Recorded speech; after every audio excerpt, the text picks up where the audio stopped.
like ruthless. It was just cut the crap, literally, what it says on the tin. We turned that into a 25 module training program.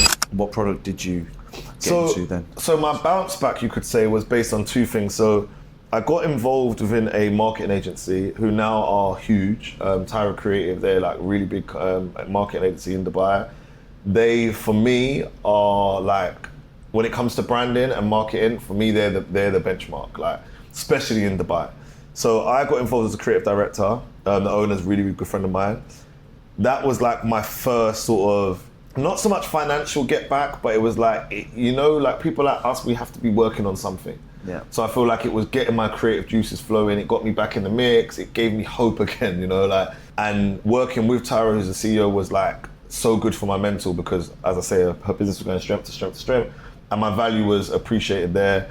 But then the real game changer was getting into building the sales training as an academy. So with my business partner, Cam, we built a company called Niche Group, and we built a sales platform. So it was basically, it started off as a platform and then built into a consultancy agency. So what I realized looking around Dubai was the quality of sales training, mainly in real estate, because that's like, I would say, arguably one of the biggest sales industries in Dubai, was really low. I felt the training was bad.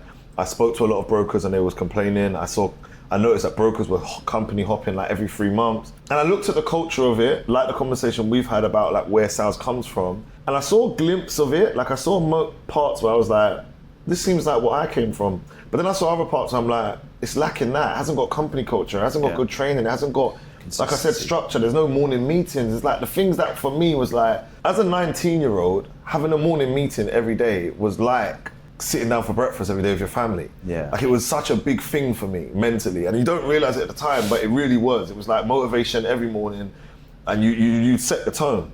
So I looked at the industry here and I thought, there's so much missing here. But I'm looking at the brokers and I'm thinking, but they're really having it off. Like some of these brokers are really doing well.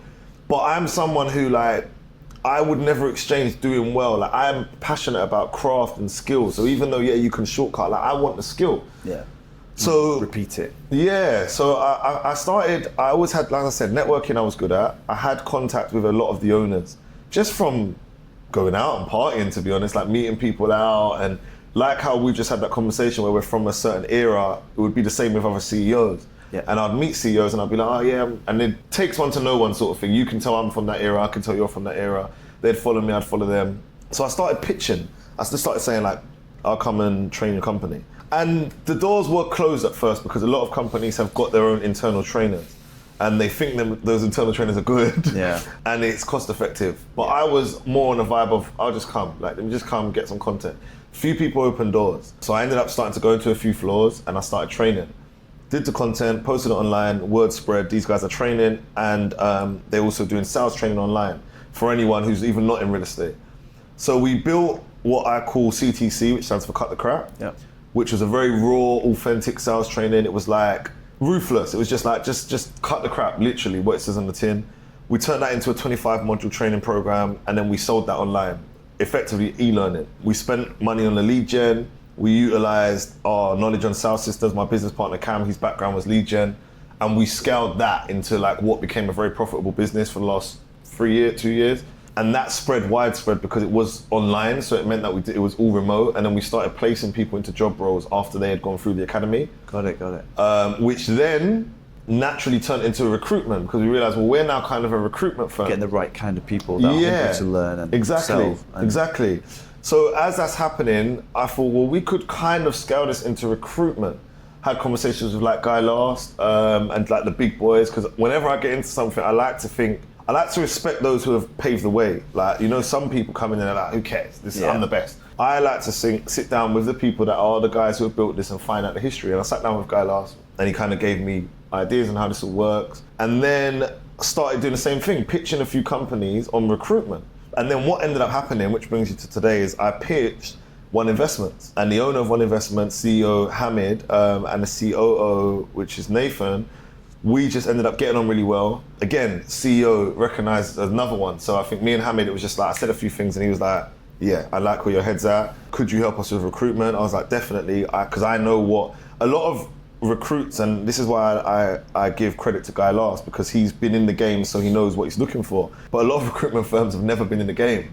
Yeah. So they're literally, you're telling this person that they'd be good there, and you're telling that person he'd be good at your company, but you've never sold.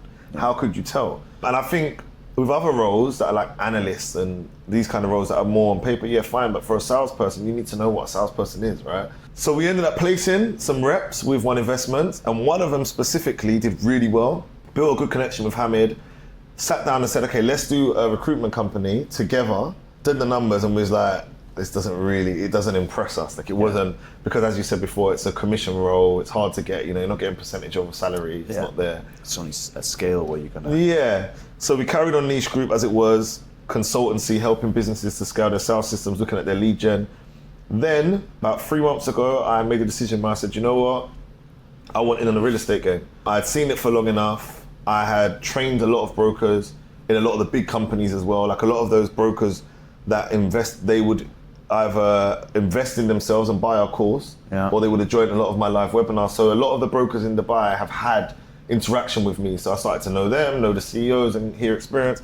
I thought I'm gonna go for it, but I wanna work with someone who's got experience. I wanna work with someone who's got knowledge in the game. I think I've done, in the car wrapping, I jumped head first, no one with experience, and I think I learned from that. So I said, no, I wanna either team up with an investor who's financially I've got support, and then I could get maybe a head of operations who's been in the game, or partner with someone. So I sat down with Hamid. I sat down with a few people. Gino was one of them. That's how me and Gino got close. He sort of, as soon as we met, because we only met recently, but again, CEO, recognized CEO, we came from a similar kind of background. As soon as we met, he was like, you should definitely do this. You'd smash it. Then I sat down with Hamid, who owns One Investment, and he was just like, why don't you do it with us? Like, rather than you go and start your own thing, why don't we team up? You head up the off-plan sales department. You can we'll back you on everything. You can have your own marketing, own department, own office. Nice. Go at it. And we'll support you. You've got the brand, you've got the backing, we've got the connections, we've got 14 years in the game. Why not do it? And I was like, no brainer. From there, and that's literally sort of from there all the way to here. Wow. Yeah. Okay. So 3 months pretty much building the team and focusing on deals. So right now I have been, so what we agreed on, which again, I think it's important to highlight this, I didn't want to just dive in head first and just build a team. I've built a team, I've sold, I've done all these things, but I think it's important to learn the game. Even though I've been studying real estate for the last 2 years, I wanted to get skin in the game. I wanted to do deals, I wanted to go through the sales cycle. So I'm effectively right now for the next 2 months going through as a broker, which I think is important. Before I've got a short list of like 30 brokers that probably will hire. We're gonna scale drastically as soon as we open those doors, which will be end of November. But I want to be able to lead from the front. I don't want to sit back on the nice chair and just be like, crack on and just do motivation. I want it to more be, okay, I've done the deal. I know what happens. I know the objections. I know what it's like to contact an RM. And so right now I'm really doing the rounds, and I'm just meeting everyone, networking with everyone, learning the game. I'm going through deals. I'm on the phone to clients myself. I'm closing my own deals and just learning more and more and more. And then November, December, it'll be, okay, let's go and we'll build. Amazing. Yeah.